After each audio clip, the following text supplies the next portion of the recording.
Hello everyone and welcome to episode 10 of Off the Grid, a series where we take a look at tracks that have hosted F1 races in the past and tracks that have never been on the F1 schedule and then try and beat a target lap time set to us by ChatGPT on Assetto Corsa. As we've reached the decade mark of this series, it's only right that we have a bit of a special episode. So, to mark the occasion, let's run it all the way back to the very beginning and have a look at modern F1 at the track where it all started.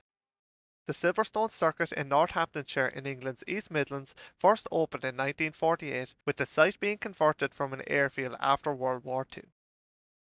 The perimeter layout was the first official layout of the circuit. At 4.694 or 2.888 miles in length, it will be in the bottom half of the track length leaderboard in 18th place, a long way off the current Silverstone circuit up in 5th, and over 2 kilometres longer. There will be 66 laps, the same as Barcelona, but with the track layout being such high speed, those laps will be completed much faster than those in Spain. With just 8 turns, 5 right and 3 left, the track encircles the entirety of the old RAF base. There would likely be just one DRS zone, this being one that is used on the current track, from the exit of Chapel down to Hanger Straight to Stowe Corner.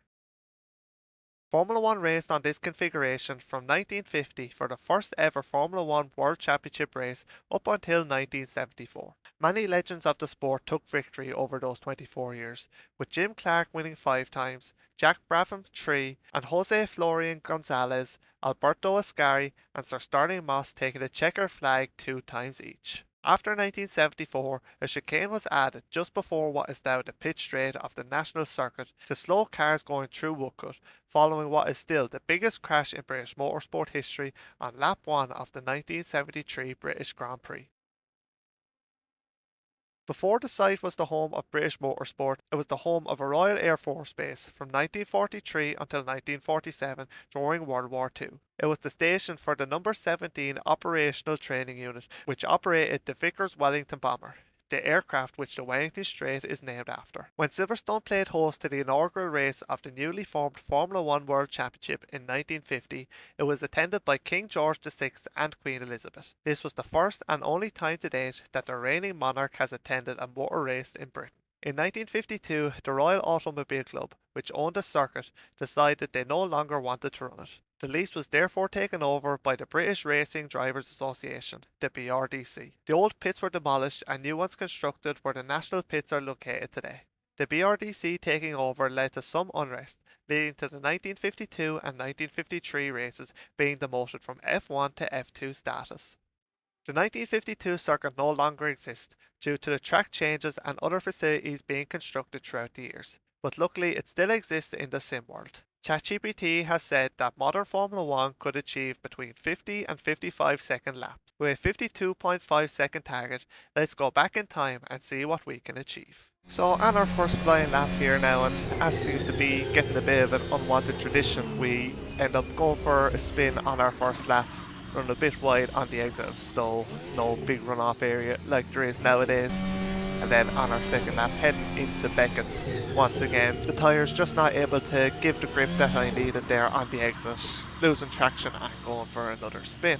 But we did manage to finally get a clean lap in, and as we come across the line we're going to set a 1 minute 6.1, so over 10 seconds off our target time, which isn't a great look to the start of this session. So after that went back to the pits, made a few setup tweaks for a bit more top speed, adjusted the ERS deployment settings.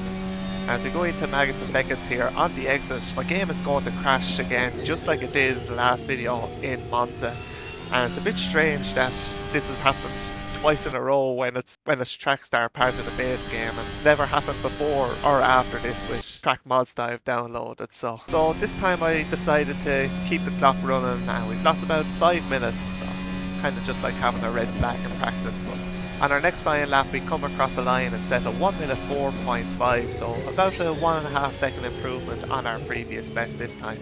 And it's now when I realised that this target was going to be very hard to get anywhere near, so on our next flying lap heading into Beckett's once again, we're again going to push a bit too hard, lose traction on the exit and go for another spin, just trying to push too much to try and make up the large amount of time that we're going to try and have to find. A couple of more tweaks to the setup then, and just driving better, because even though there's hardly any turns or braking around this track, it is still tricky to get those right, and we improved by about a second to a 103.6, so still about 10 seconds off our actual target, but we're getting a bit closer to being within the range that ChatGPT gave to us. And now with just under 10 minutes to go, we are on our final setup. I think it's the lowest downforce I could get, just a bit higher on the front or on the rear wing, just for base stability through the turns.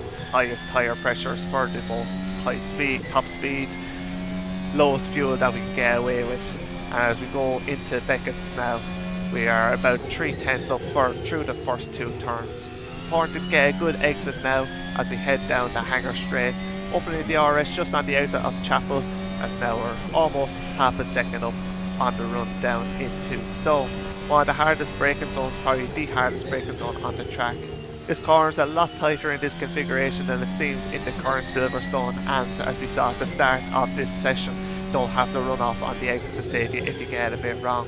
Into what is the final turn on the modern layout, as now we head through what is turn 2, I believe, in the modern layout. Run a bit onto the grass, but it doesn't seem to affect our run too much, as we're almost a second up heading into the final corner of Wood. But flat out in this modern car, and as we cross the line we improve by just over a second, down into the 102s with 102.5. And once again we're on our outlap and the game crashes again, so really doesn't want me to have as many laps as I could in this session. And by the time I managed to get back loaded in, get the setup all done and complete this outlap, we just have time for one more flying lap here at the old 1950 Silverstone. So I'll let you enjoy this with all the lovely engine sounds.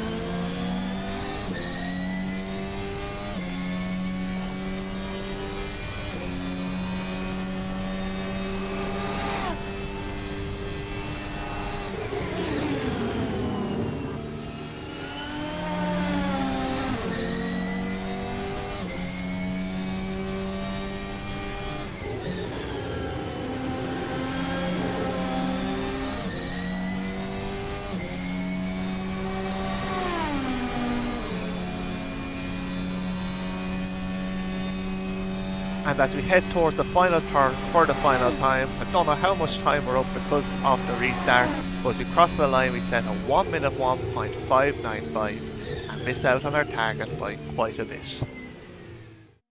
So unfortunately it wasn't to be on this occasion. We had a bit of a run of getting within our target time, but it comes to an end here in the 1950s in Silverstone.